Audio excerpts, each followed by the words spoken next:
Nesse exato momento está acontecendo a maior investida da China contra a corretora Binance. Um jornalista de Pequim que utiliza o pseudônimo Wu Blockchain acabou de realizar uma publicação afirmando que a Binance sumiu da internet chinesa. Então não é mais possível você digitar na busca dos motores de busca que são autorizados lá na China e encontrar nada relacionado a Binance. Você digita Binance e não encontra nada, muito menos o próprio site. Então mesmo que a pessoa coloque na barra Binance.com, ela não consegue acessar.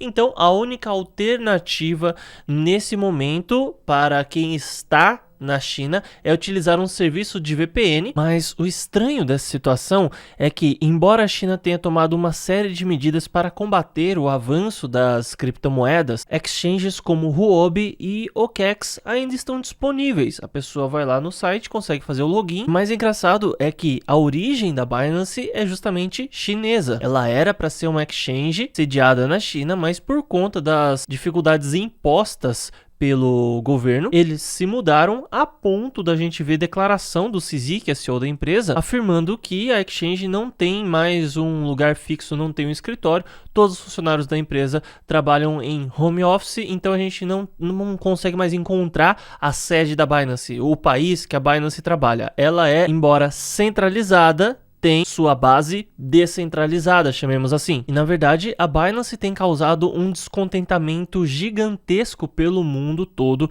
A gente viu aí restrições em Singapura, Reino Unido, Canadá, Japão, fora outros problemas que já aconteceram no passado. E as justificativas apresentadas para bloqueios e restrições em relação à corretora são sempre as mesmas, para a segurança dos usuários. Inclusive, recentemente, até o próprio Santander, na Europa, declarou que não vai autorizar que os clientes transfiram dinheiro para a Binance. Quem tem dinheiro na Binance e quer passar para a conta bancária vai conseguir, mas do Santander para a conta bancária não. Inclusive já houve uma determinação aí da União Europeia contra a Binance para que justamente também não aconteça esse tipo de transferência. Só que ainda assim o Santander não era obrigado a tomar esse tipo de decisão, mas ele decidiu tomar. E muitos talvez fiquem em dúvida, será que esse é o momento de tirar o dinheiro da Binance? O que deve ser feito de agora em diante?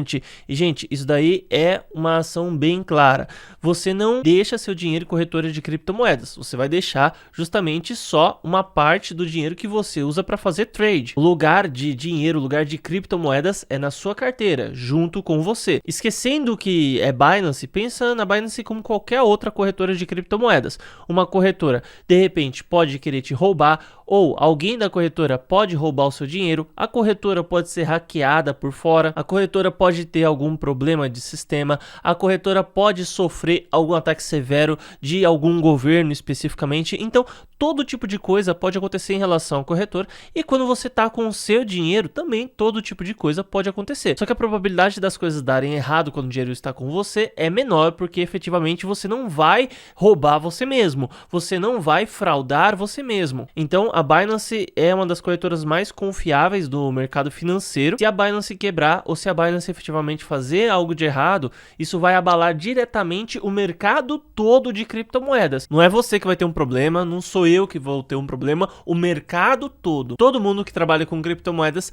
terá um grande problema em mãos. Então eu penso que a gente não vai ver algo ruim no sentido de a Binance não vai mais devolver o dinheiro de ninguém, vai travar o dinheiro de todo mundo, justamente por aquela questão de ter uma sede descentralizada. Então, se de repente o governo brasileiro proíbe a Binance aqui no Brasil, o que aconteceria é que a Binance ia continuar existindo em todos os outros países que ela não recebeu proibição. Mas mesmo assim, o domínio, o site ainda ia poder ser acessado normalmente. E a Binance justamente tem representado diante do poder estatal uma ameaça gigantesca, porque efetivamente quando a gente tem a centralização, quando a gente tem um Estado emitindo uma moeda, o Estado faz o que quiser com as pessoas. Um dinheiro pode ter um valor hoje, só que amanhã, usando qualquer tipo de desculpa, o Estado pode ir lá e fabricar mais dinheiro, pode bloquear o dinheiro das pessoas, pode fazer todo tipo de coisa. Então, usando o dinheiro do Estado, estamos na mão do Estado. Usando o dinheiro descentralizado, estamos em nossas próprias mãos. Então, a partir do momento que eu começo a usar um dinheiro que o Estado não entende perfeitamente, ou até se entende, não consegue te bloquear, não consegue ter ação sobre você, você alcançou o ápice da liberdade financeira. Porém, a liberdade não é interessante para o Estado. Então, ele vai tentar fazer todo tipo de ação para restringir a sua liberdade, para te impedir de crescer financeiramente. Nós vivemos em um mundo, em um sistema que as coisas não fazem o menor sentido. Quando tínhamos o sistema feudal em que o senhor das terras, ele era realmente dono das terras e as pessoas que viviam lá tinham que pagar impostos sobre a terra que não era deles, isso faz algum sentido. Quando a Igreja Católica era dona de uma terra e permitia que as pessoas vivessem lá e pagassem impostos, isso fazia sentido.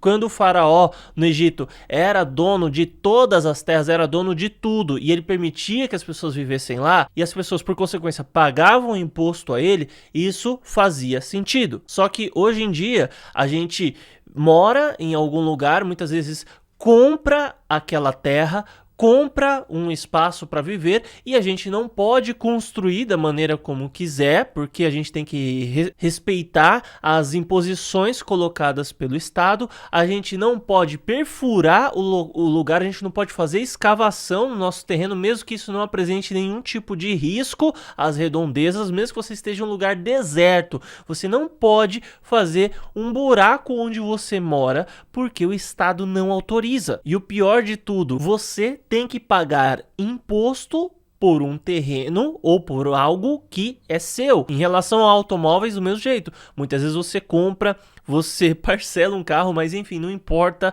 o carro é seu e você tem que pagar imposto em relação àquele carro. E muitos ainda podem acreditar que de repente esse dinheiro que é pago com imposto vai para consertar as ruas e tudo mais, áreas públicas. E eu digo a vocês, não existe relação entre o dinheiro pago referente aos impostos sobre os automóveis e a manutenção das ruas. O Estado faz qualquer tipo de manutenção se ele quiser, quando ele quiser. Então esse dinheiro aí tá indo para a mão de algum político, tá indo para a mão de salários altíssimos. Nós não vivemos em uma democracia. O cara, o sem vergonha, quando ele é eleito, ele faz a vontade da OMS, ele faz a vontade da ONU, ele faz a vontade que der na telha, menos a vontade daqueles que o representam. O sistema democrático é um jeito de você impor a vontade da maioria contra a minoria. É algo muito ruim, mas ainda se fosse para a gente considerar que estamos em um sistema democrático, no mínimo o valor que pagamos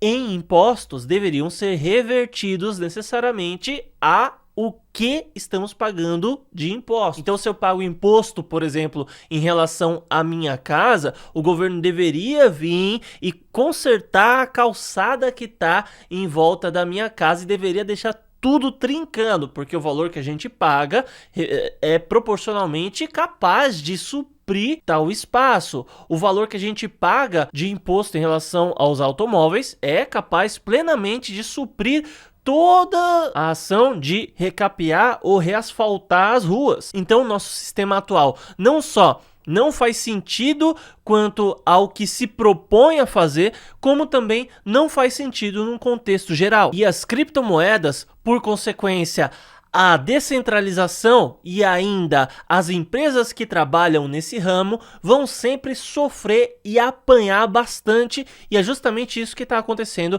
em relação à Binance e a várias outras corretoras de criptomoedas. A diferença é que, como a Binance ela conseguiu blindar-se de uma forma em que o Estado não consegue atingi-la, pelo menos não diretamente, eles estão tentando aos poucos atingir os usuários, as pessoas que utilizam a corretora Binance.